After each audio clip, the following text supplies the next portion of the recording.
9 मन तेल होगा तब आगे की बात बनेगी। ये काम सरकार ने किया। बिना लाग लपेट के हमने कहा था ये किंतु परंतु अपितु कंडीशंस हटाइए। 30 महीने बाद एकदम से हृदय परिवर्तन हो गया। 30 महीने में मोदी जी की बात को नहीं मान रहे कि महिला आरक्षण तो मुद्दा ही नहीं है, वो तो पास हो चुका है। कि मुद्दा महिला आरक्षण नहीं है, वो सर्वसम्मति से पास हुआ है। आप महिला आरक्षण के पीछे छिपकर जो शकुनी चाल चल रहे हैं वो मत चलिए। आज से 30 महीने पहले, ठीक 30 महीने पहले सितंबर 2023 में नरेंद्र मोदी जी की सरकार नारी शक्ति वंदन अधिनियम लेकर आई, जिसमें महिला आरक्षण की बात थी। लेकिन इसमें इतने किंतु परंतु अपितु थे कि यह समझ से बाहर था सरकार की मंशा क्या है। सरकार ने कॉन्स्टिट्यूशनल अमेंडमेंट किया, संविधान का संशोधन हुआ 343A में, और उसमें शर्त डाली गई कि पहले सेंसस होगा और उसके बाद डिलिमिटेशन होगा और उसके बाद महिला आरक्षण होगा। 9 मन तेल होगा तब आगे की बात बनेगी। ये काम सरकार ने किया और उस वक्त विपक्ष ने विमुख होकर स्पष्ट तौर से कहा महिला आरक्षण में ये किंतु परंतु अपितु मत कीजिए, अभी लागू कीजिए, बिना शर्त के लागू कीजिए। 2024 में इसका फायदा पहुंचे और लोकसभा में महिलाएं चुनकर आए। पूरे स्पष्ट तौर से विपक्ष ने यह बात कही थी। विपक्ष के नेता राज्यसभा में और हमारे अध्यक्ष खरगे जी ने कही थी, हमारी सीपीपी चेयरपर्सन ने यह बात कही थी। बिना लाग लपेट के हमने कहा था ये किंतु परंतु अपितु कंडीशंस हटाइए, महिला आरक्षण लागू करिए। 2024 में महिलाएं चुनकर आए। 30 महीने बाद एकदम से हृदय परिवर्तन हो गया और आज प्रधानमंत्री जी सम्मेलन में बोल रहे हैं, विपक्ष से अपील कर रहे हैं, आर्टिकल लिख रहे हैं, ओपेड लिख रहे हैं। 30 महीने में मोदी जी की बात को नहीं मान रहे।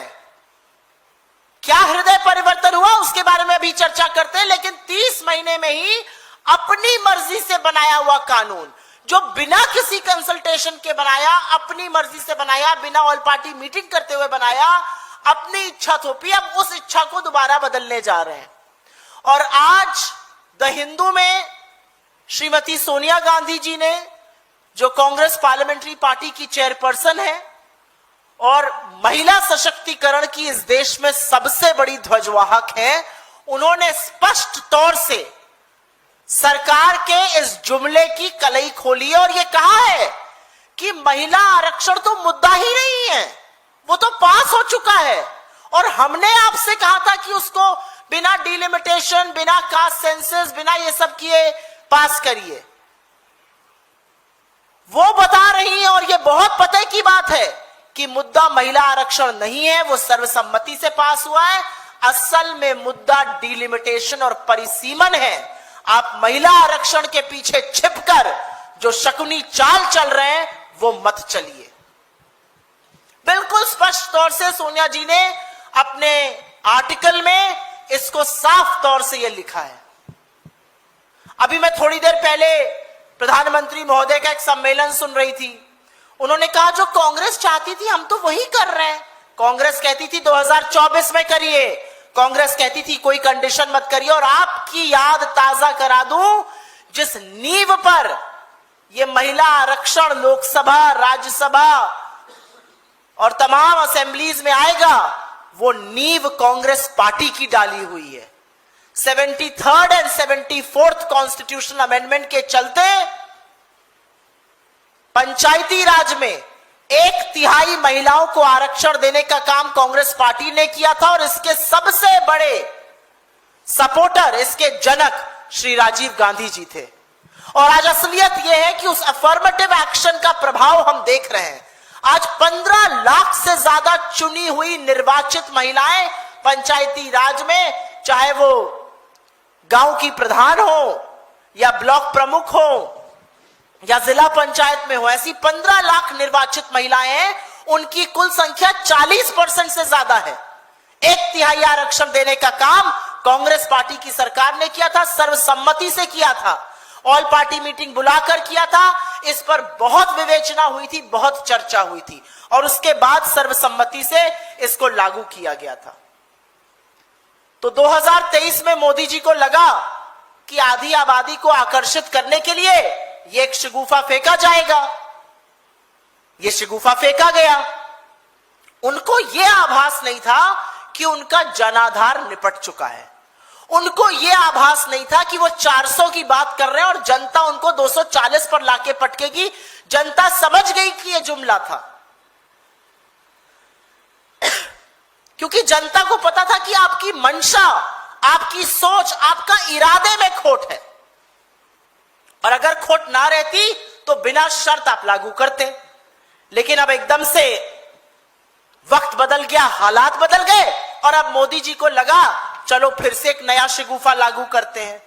अब उनको समझ में आ गया है कि जनाधार खत्म हो रहा है, तो चलो महिलाओं की बात करते हैं। 30 महीने के अंदर कॉन्स्टिट्यूशनल अमेंडमेंट किया और अब उसको बदलने की बात, जो खुद का किया कॉन्स्टिट्यूशनल अमेंडमेंट है, अब उसी को बदलने की बात की जा रही है। और टाइमिंग सब कुछ होता है पॉलिटिक्स में।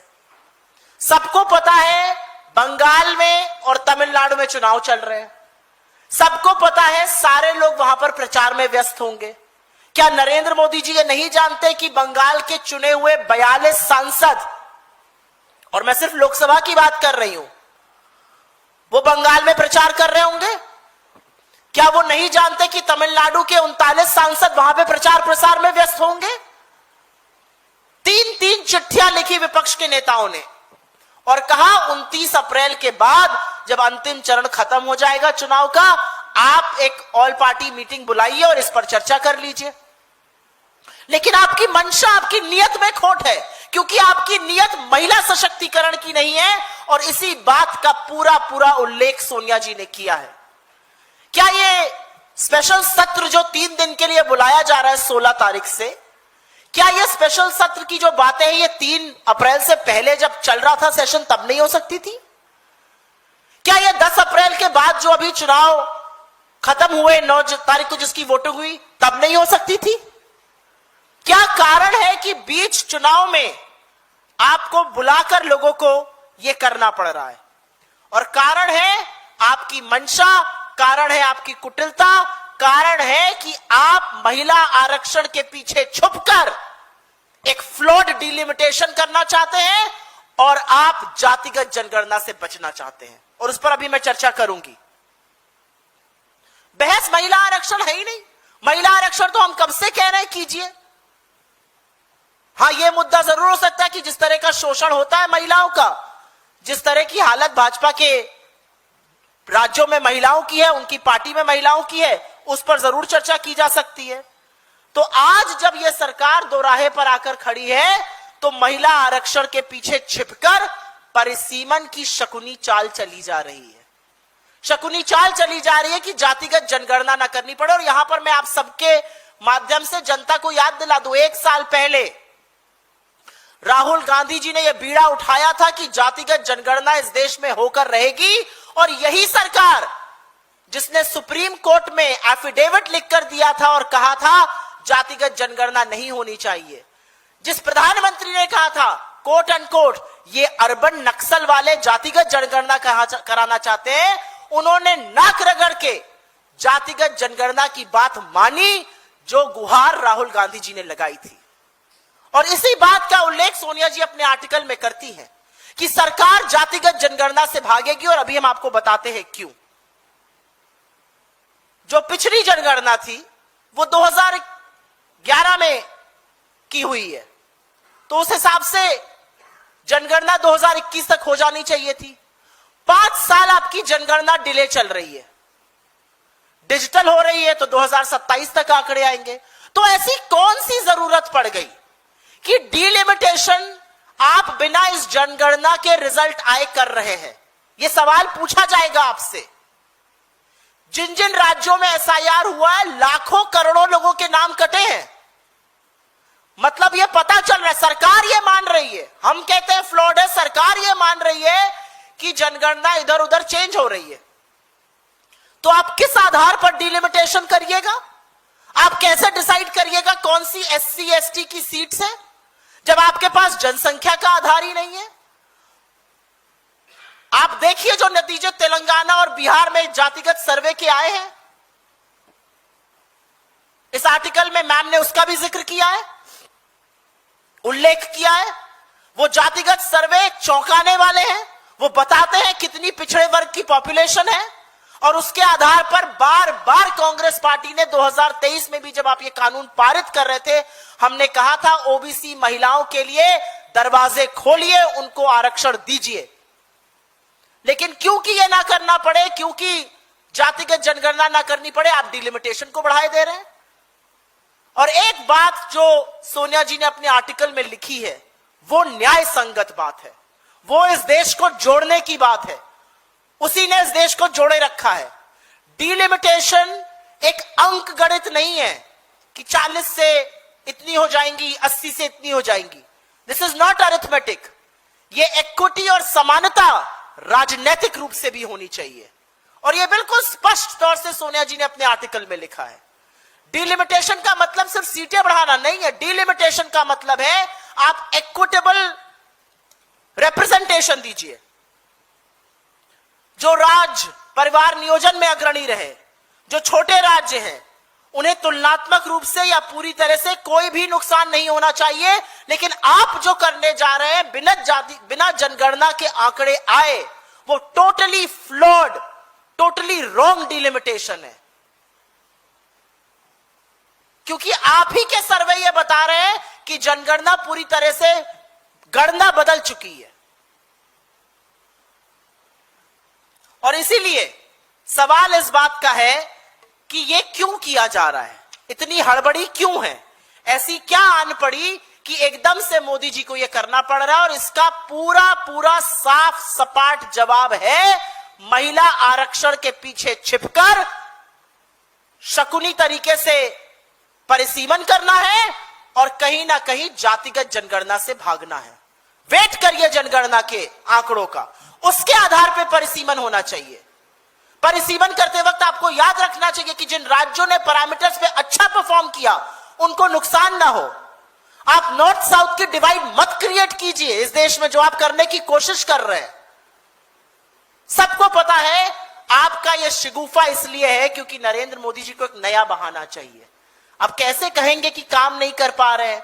अब चुनाव बीत जाएगा तो एब्सटीन की चर्चा होगी, चुनाव बीत जाएगा तो विदेश नीति की चर्चा होगी, चुनाव बीत जाएगा तो बेरोजगारी और महंगाई की चर्चा होगी। तो ऐसे में मोदी जी किसको ब्लेम करेंगे?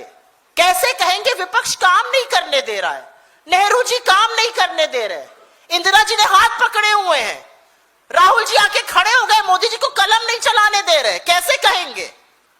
तो ये नया शिगुफा छोड़ा गया है और ये आरक्षण के पीछे छिपकर एक चाल चली जा रही है, फंसाया जा रहा है, उलझाया जा रहा है।